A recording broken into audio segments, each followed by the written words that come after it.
मध्य प्रदेश में कोरोना के नए मरीजों की संख्या लगातार कम हो रही है। बीते 24 घंटे में 1476 नए मरीजों में संक्रमण की पुष्टि हुई। इंदौर में 473, भोपाल में 264, जबलपुर में 92, ग्वालियर में 60 नए मरीज मिले हैं। भिंड और आगर मालवा में एक भी केस नहीं मिला। बुरहानपुर, खंडवा और कटनी में सिर्फ एक नए मामले रिपोर्ट हुए।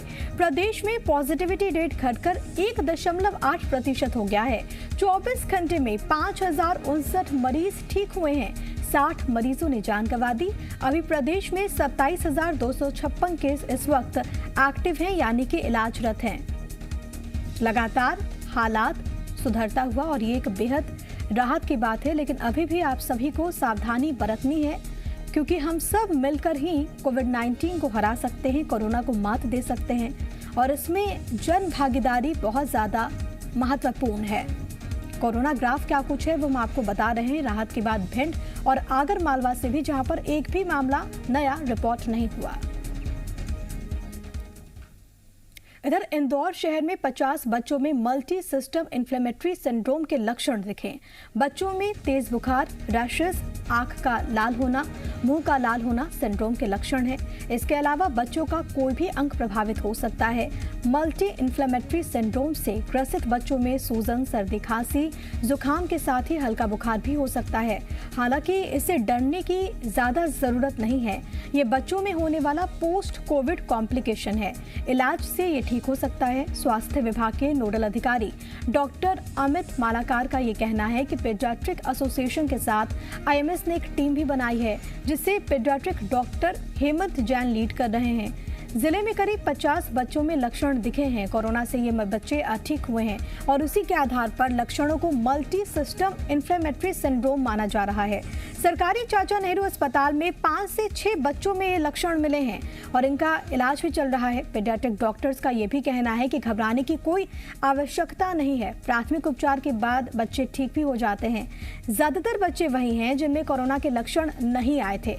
कुछ में एंटीबॉडी टेस्ट पॉजिटिव आने के बाद पता चला है कि उन्हें किसी के संपर्क में आने से कोरोना हुआ होगा। हालांकि वो ठीक भी हो गए हैं।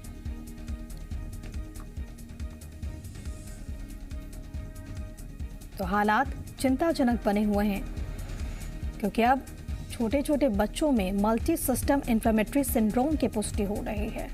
देखिए, मल्टी सिस्टम इन्फ्लेमेटरी सिंड्रोम का बेसिकली इसका शाब्दिक अर्थ यदि हम बात करते हैं तो इसमें बहुत सारे सिस्टम्स होते हैं जिसमें सूजन की संभावना होती है। सूजन आने के उपरांत बुखार आ सकता है। बुखार के साथ में बच्चों को सिम्टम्स जो हल्के सिम्टम्स होते हैं, बुखार के साथ में सर्दी, खांसी है, इस टाइप की माइन्यूट टाइप की या माइनर टाइप की सिम्टम्स होते हैं। उस सिम्टम्स के आधार पर भी उसको डायग्नोस किया जाता है।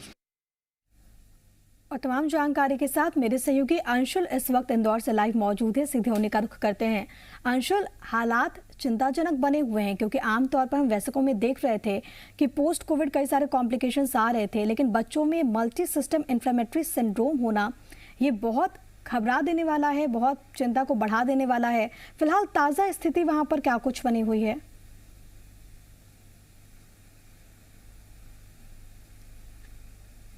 जी बिल्कुल, आपको बता दूं कि जिस तरह से बच्चों में यह सिस्टम निकले हैं और बच्चों में यह बात सामने आई है कि पोस्ट कोविड बच्चों में इस तरह की बीमारी सामने आ सकती है और इलाज भी किया जा रहा है। हालांकि डॉक्टरों का यही कहना है कि इस पूरी बीमारी में घबराने की जरूरत नहीं है, क्योंकि 99% बच्चे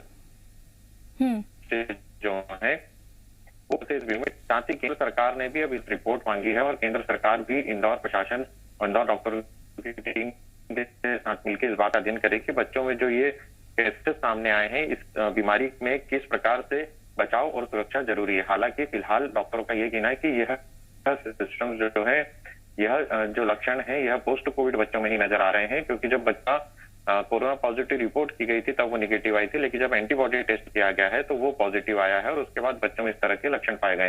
हालांकि डॉक्टरों का लगातार यही कहना है कि इस पूरी बीमारी से घबराने की बिल्कुल जरूरत नहीं है, क्योंकि इसका इलाज भी मौजूद है और कई बच्चे इंदौर के चाचा नेहरू अस्पताल में जहां पर भर्ती हैं वहां से ठीक होकर जा भी रहे हैं।